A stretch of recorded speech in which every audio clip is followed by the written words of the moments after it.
السلام عليكم ورحمة الله وبركاته. الحمد لله رب العالمين والصلاة والسلام على أشرف المرسلين وعلى آله وصحبه أجمعين. أما بعد, അല്ലാഹു സുബ്ഹാനഹു വ തആല നമ്മെല്ലാവരെയും ഇഷ്ടദാസന്മാരെ ഉൾപ്പെടുത്തി അനുഗ്രഹിക്കട്ടെ. നമ്മിൽ നിന്നും വന്നുപോയ എല്ലാ പിഴവുകളും അല്ലാഹു വിട്ടുപുറത്തു മാപ്പാക്കി തരുമാറാക്കട്ടെ. നമ്മുടെ മാതാപിതാക്കൾ, ഗുരുവര്യന്മാർ, സഹോദരന്മാർ, ബന്ധുമിത്രാദികൾ, ഇഷ്ടജനങ്ങൾ, നമ്മളിൽ നിന്ന് മരണപ്പെട്ട എല്ലാവരുടെ ഖബറുകളും അല്ലാഹു വിശാലമാക്കട്ടെ. സ്വർഗത്തിൽ നിന്നുള്ള വാതിൽ അവർ ഖബറിലേക്ക് തുറന്നു കൊടുക്കട്ടെ. ലാ ഹൗല എന്ന ദിക്റിന്റെ മഹത്വങ്ങളാണ് അൽ-മവാഹിബുൽ ജലീൽ എന്നുള്ള നമ്മൾ പാരായണം ചെയ്തുകൊണ്ടിരിക്കുന്നത്. മഹാനായ തഴവ ഉസ്താദിന് സ്വർഗത്തിൽ ഉന്നതമായ ദറജ കൊടുത്ത് അനുഗ്രഹിക്കട്ടെ. മടിക്കാതെ തിന്നവൻ എപ്പോഴും രുചിയുള്ളതാ, രുചിക്കാതെ തിന്നവനും ഫലം ലഭിക്കുന്നതാ. ഇതിനുള്ള ശ്രേഷ്ഠത എണ്ണിയാൽ തീരാത്തതാ, കഴിയുന്നതും ഇത് തിന്നു ശീലിക്കേണ്ടതാ. അലയുന്ന നാളിൽ ഏറ്റവും വിലയുള്ളതാ, തിന്നാത്തവൻ വല്ലാഹി കൈകടിക്കുന്നതാ. നാളെ മഹ്ശറിൽ കോടാനകോടി ജനങ്ങൾ എന്ന് വലയുന്ന സമയം, ആരും സഹായിക്കാനില്ലാത്ത സമയത്ത് ഇത് ഭൂമിയിൽ വെച്ച് ഒരുപാട് ചൊല്ലിയവർ അത് നാളെ അവർക്ക് ഉപകാരപ്പെടും. അപ്പോ ഇത് കാണുമ്പോൾ ഇത്തരം ദിക്റുകളൊന്നും ചെല്ലാതെ വെറുതെ സമയം പാഴാക്കി നടന്നവർ വിരൽ കടിക്കുന്ന ഒരു സമയം നാളെ മഹ്ശറിൽ വരാനിരിക്കുന്നു. അതുകൊണ്ട് ലാ ഹൗല വലാ ഖുവത ഇല്ലാ ബില്ലാഹിൽ അലിയിൽ അലീം എന്ന ദിക്ർ നമ്മൾ അനവധി പ്രാവശ്യം ചെല്ലുക, വെറുതെ സമയങ്ങൾ നഷ്ടപ്പെടുത്തി കളയാതിരിക്കുക. മീസാനിലെന്തൊരു ഭാരവും ഇതിനുള്ളതാ, അർശിന്റെ തണലിലിരുന്നവൻ സുഖിക്കുന്നതാ. മീസാനിൽ നല്ല തൂക്കമുള്ളത് ദിക്ർ, അർശിന്റെ തണൽ ലഭിക്കാൻ പറ്റുന്നത്. അർശന്റെ തണൽ കിട്ടുക എന്ന് പറഞ്ഞാൽ പിന്നെ രക്ഷയില്ലേ, അവിടെ രക്ഷപ്പെട്ടല്ലോ അല്ലേ. അള്ളാഹു നമ്മെ അത്തരക്കാരിൽ ഉൾപ്പെടുത്തി അനുഗ്രഹിക്കട്ടെ. ഔദാര്യമുള്ള ഇലാഹിനിഷ്ടപ്പെട്ടതാ,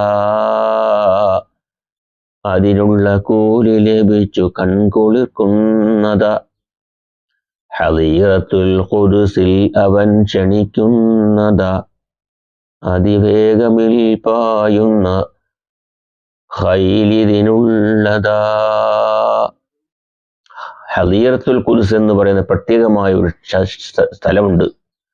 അതിലേക്ക് പായാൻ വേഗതയുള്ള കുതിരകളെയും നാളെ നൽകും അല്ലാഹു. അതാണ് അതിൻ്റെ. അപ്പോ അതിനൊക്കെ കാരണമാകുന്ന ദിക്റാണ് ലാ ഹൗല വലാ ഖുവത ഇല്ലാ ബില്ലാഹിൽ അലിയിൽ അലീം.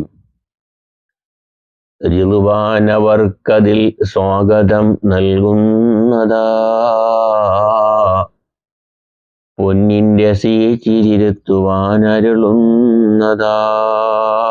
റിളുവാൻ എന്ന് പറയുന്ന സ്വർഗത്തെ കാക്കുന്ന മലക്ക് ആ സ്ഥലത്തേക്ക് നമ്മളെ ക്ഷണിക്കും. എന്നിട്ട് സ്വർണത്തിന്റെ സീറ്റ് ഇരുത്തുവാൻ അള്ളാഹു കൽപ്പിക്കും. മണിമേടയിൽ ഹൂറുൽ ഹിസാൻ വിളിക്കുന്നതാ, മധുരം തുളുമ്പും ഗാനമാലാപിക്കുന്നതാ. ദോഷം പൊറുപ്പിക്കാനിതേറ്റെന്തൊരു നല്ലതാ, ബഹറിന്റെ പദവോലെങ്കിലും തുലയ്ക്കുന്നതാ. മനുഷ്യൻ തെറ്റുകൾ ചെയ്തു കൂട്ടി, ഒരുപാട് തെറ്റ് എന്ന് പറഞ്ഞാൽ കടലിലെ പത പോലെ അതിനേക്കാൾ അധികമായിട്ട്. എന്നാൽ പോലും ഒരു വേള അതൊക്കെ കഴിഞ്ഞ് പശ്ചാത്താപിച്ച് ഇത്തരം ദിക്റുകളൊക്കെ ചൊല്ലി അള്ളാഹുവിനോട് തൗബ ചെയ്ത് ഇരുന്നാൽ ജീവിതത്തിൽ വന്ന തെറ്റുകളൊക്കെ അള്ളാഹു പുറത്ത് മാപ്പ് തരാൻ കഴിവുള്ളവനാണ്. അതിനും പറ്റുന്ന ദിക്റുകളാണ് ഇതെന്ന് നമ്മൾ മനസ്സിലാക്കിൻ്റെ. നീ വീടു വിട്ടിറങ്ങുമ്പോഴും ഓർക്കേണ്ടതാ, ലാ ഹൗല ലേയം തിന്നു തന്നിറങ്ങേണ്ടതാ. നമ്മൾ വീട്ടിൽ നിന്ന് എവിടേക്കോ പോവുകയാണ്, എന്നാൽ ഈ ദിക്ർ ചൊല്ലണം ലാ ഹൗല വലാ ഖുവത ഇല്ലാ ബില്ലാഹിൽ അലിയിൽ അലീം റബ്ബിനെ പരമേൽപ്പിച്ചുകൊണ്ട് നമ്മൾ വീട്ടിൽ നിന്ന് ഇറങ്ങുന്നു. എന്നാൽ ആപത്തുകൾ ഏൽക്കാതെ നീ മടങ്ങുന്നതാ, ഇതുപോലെ തന്നെ മുജാഹിദും പറയുന്നതാ. ഒരപകടവും കൂടാതെ, ബുദ്ധിമുട്ടില്ലാതെ, ക്ലേശങ്ങളില്ലാതെ, വിഷമങ്ങളില്ലാതെ തിരിച്ച് വീട്ടിലെത്താൻ ഈ ദിക്ർ ചൊല്ലിയതിന്റെ കാരണം നമുക്ക് ഉപകാരപ്പെടും. ഇതിനാൽ മരിച്ചാൽ തീ തൊടാതിരിക്കുന്നതാ അബൂ സഈദിൽ ഖുദരിയും പറയുന്നതാ. യാത്രയിൽ ഒരു വാഹനാപകടം ഉണ്ടായി തീ പിടിച്ചു, എന്നാൽ നിന്റെ ശരീരം തീ തൊടുന്നതിൽ നിന്ന് ആ ദിക്ർ നിന്നെ തടയും. അത്രത്തോളം സുരക്ഷിതത്വം നൽകുന്ന ഒരു ദിക്റാണ് ലാ ഹൗല വലാ ഖുവത ഇല്ലാ ബില്ലാഹിൽ അലിയിൽ അലീം. ഖൈറും മിനദ് ദുനിയാ വമാ ഫീഹാ ഇദാ എന്നും അബൂ ഹുറൈറയിൽ നിന്നുള്ളതാ. ഖൈറും മിനദ് ദുനിയാ വമാ ഫീഹാ, പ്രപഞ്ചത്തെക്കാൾ ഉത്തമമായതാണിത് എന്ന് ബഹുമാനപ്പെട്ട അബൂ ഹുറൈറ റളിയല്ലാഹു അൻഹു തങ്ങൾ പറയുന്നു. അത്രയ്ക്കും ശ്രേഷ്ഠതയുള്ള ദിക്റാണെന്ന്. ഇത് വിശുദ്ധമായ റമദാൻ മാസത്തിലാണ് നമ്മൾ നിലകൊള്ളുന്നത്. ഈ റമദാൻ മാസത്തിൽ നമ്മൾ ചെയ്യുന്ന ഓരോ അമലുകളും, ദിക്റുകളും, ഖുർആൻ പാരായണങ്ങളും, സ്വലാത്തുകളും എല്ലാം ഇരട്ടി ഇരട്ടി പ്രതിഫലം നമ്മൾക്ക് നൽകുന്നതാണെന്ന് മനസ്സിലാക്കുക. റമദാനിന്റെ രണ്ടാമത്തെ അപ്പത്തിലാണ് നമ്മൾ ഉള്ളത്. നോമ്പ് 17 കഴിഞ്ഞു.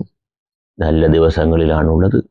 നമ്മൾ നമ്മുടെ നാവുകൾ കൊണ്ട് നല്ല കാര്യങ്ങൾ പറയുക, തെറ്റായ കാര്യങ്ങളിൽ നിന്ന് പരിപൂർണമായും നമ്മൾ വിട്ടു നിൽക്കുക.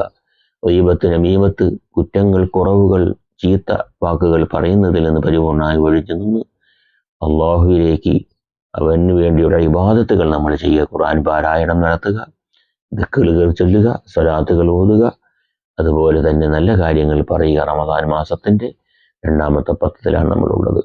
അടുത്ത റമദാനിൽ നമ്മൾ ആരൊക്കെ ജീവിച്ചിരിക്കും, കഴിഞ്ഞ റമദാനിൽ നമ്മളോടൊപ്പം ഉണ്ടായിരുന്ന ആരൊക്കെ ഇപ്പോൾ നമ്മളോടൊപ്പം ഉണ്ട് എന്ന് നമ്മൾ മനസ്സിലാക്കിക്കൊണ്ട് ഇബാദത്തുകളിൽ മുഴുകുക. പകലും രാത്രിയിലും നമ്മളെ കൊണ്ടൊക്കുന്ന കർമ്മങ്ങൾ, നല്ല കാര്യങ്ങളൊക്കെ ചെയ്യുക, ഓതുക, പാരായണങ്ങൾ ചെയ്യുക, ദാനധർമ്മങ്ങൾ ചെയ്യുക, നല്ല കാര്യങ്ങളൊക്കെ ചെയ്യുക. എന്ന റമദാൻ മാസത്തിൽ ചെയ്യുന്നത് ഇരട്ടി ഇരട്ടി പ്രതിഫലം നമ്മൾക്ക് കിട്ടാൻ കാരണമാകും. അല്ലാഹു നമ്മിൽ നിന്നും എല്ലാം സ്വീകരിക്കുമാറാകട്ടെ. യാ റബ്ബന, നീ ഞങ്ങളിൽ കൃപ ചെയ്തുതാ. ലാ ഹൗല, ലേഹ്യം തിന്നുവാൻ തൗഫീഖ് താ. ലേഹ്യങ്ങളിൽ വെച്ചേറ്റ് ഏറ്റവും ഗ്രേഡുള്ളതാ നബി മുസ്തഫ സല്ലല്ലാഹു അലൈഹി തന്നതാ. അൽഹംദുലില്ലാഹി റബ്ബിൽ ആലമീൻ. അല്ലാഹുമ്മ സ്വല്ലി അലാ സയ്യിദിനാ മുഹമ്മദ് വഅലാ ആലി സയ്യിദിനാ മൗലാനാ മുഹമ്മദ്. റഹ്മാനും റഹീമുമായ തമ്പുരാനെ, ഞങ്ങളെല്ലാം നീ കബൂൽ ചെയ്യണേ അല്ലാഹ്. ഞങ്ങളുടെ ജീവിതത്തിൽ വന്നുപോയ തെറ്റുകുറ്റങ്ങളെല്ലാം നീ വിട്ടുപുറത്ത് മാപ്പാക്കി തരണമേ തമ്പുരാനെ. റമദാൻ മാസം അനുകൂലമായി സാക്ഷ്യത്തിൽ നിൽക്കുന്ന വിജയികളിൽ ഞങ്ങളെയും ഞങ്ങളുടെ മാതാപിതാക്കൾ, ഗുരുവര്യന്മാർ, സഹോദരന്മാർ, ബന്ധുമിത്രാദികൾ എല്ലാവരെയും ഉൾപ്പെടുത്തണേ തമ്പുരാനെ. ഞങ്ങളിൽ നിന്നും രോഗമായി കിടക്കുന്ന ഒരുപാട് പേരുണ്ട്. അവരുടെ രോഗങ്ങൾക്കൊക്കെ നീ ശാന്തമായ സമാധാനം കൊടുക്കണേ തമ്പുരാനെ. മാരകമായ രോഗങ്ങളിൽ നിന്നെല്ലാം ഞങ്ങൾക്ക് കാവലും കരുണ നൽകണേ തമ്പുരാനെ. ഞങ്ങളുടെ മക്കളുടെ മക്കൾ എല്ലാവർക്കും ഖൈറിന്റെ ജീവൻ തന്നെ തമ്പുരാനെ. ഹിദായത്തോട് അനുഗ്രഹിക്കണേ തമ്പുരാനെ. സാലിഹ്യങ്ങളും സാലിഹാത്തുകളുമായി ഞങ്ങളുടെ മക്കളെയും കബൂൽ ചെയ്യണേ തമ്പുരാനെ. ഞങ്ങളുടെ ജോലികളിൽ, ഞങ്ങളുടെ സമ്പത്തുകളിൽ, ഞങ്ങളുടെ സന്താനങ്ങളിൽ, ഞങ്ങളുടെ ഭവനങ്ങളിൽ, ഞങ്ങളുടെ വാഹനങ്ങളിൽ എല്ലാം നീ ബർക്കത്ത് ചെയ്തണേ തമ്പുരാനെ. അള്ളാഹുവെ, ഗൾഫ് രാജ്യങ്ങളിലുള്ള എല്ലാ വിഷപ്പത്തുകളും നീ മാറ്റി എത്രയും പെട്ടെന്ന് സലാമത്ത് നൽകണേ തമ്പുരാനെ. യുദ്ധത്തിന്റെ ഭീഷണിയിൽ നിന്ന് ഞങ്ങളെ നീ കാവൽ നൽകണേ തമ്പുരാനെ. ഞങ്ങളുടെ രാജ്യങ്ങൾ, ഞങ്ങളുടെ വസിക്കുന്ന രാജ്യങ്ങളിലും ശാന്തിയും സമാധാനവും നൽകണേ തമ്പുരാനെ. എല്ലാവിധമായ വിപത്തുകളിൽ നിന്നും കാത്തിരക്ഷിക്കണേ തമ്പുരാനെ. അപ്പോലും അപൂർവമായ ഹജ്ജും ഉംറയും സിയാറത്തും കുടുംബസമേതം ചെയ്യാനുള്ള ഭാഗ്യം നീ നൽകണേ തമ്പുരാനെ. ഞങ്ങൾ പഠിക്കുന്ന മക്കൾക്ക് നാഫിയായ ഓർമ്മ ബുദ്ധിയും കൂർമ്മ ബുദ്ധിയും കൊടുത്ത് എല്ലാ പരീക്ഷകളിലും ഉന്നതമായ വിജയം വരിക്കാൻ കൊടുക്കണേ തമ്പുരാനെ. ഞങ്ങളുടെ മക്കളൊക്കെ ഹാഫിലിങ്ങളും ആലിമീങ്ങളുമാക്കി നീ തരണേ തമ്പുരാനെ. അല്ലാഹു ഖൈറിന്റെ ബാബ് ഞങ്ങൾക്ക് തുറന്നു തരണേ തമ്പുരാനെ. എല്ലാവരും ദുആ ചെയ്യണമെന്ന് വസിയത്ത് ചെയ്യുന്നു. അസ്സലാമു അലൈക്കും വറഹ്മത്തുള്ളാഹി വബറകാതുഹു.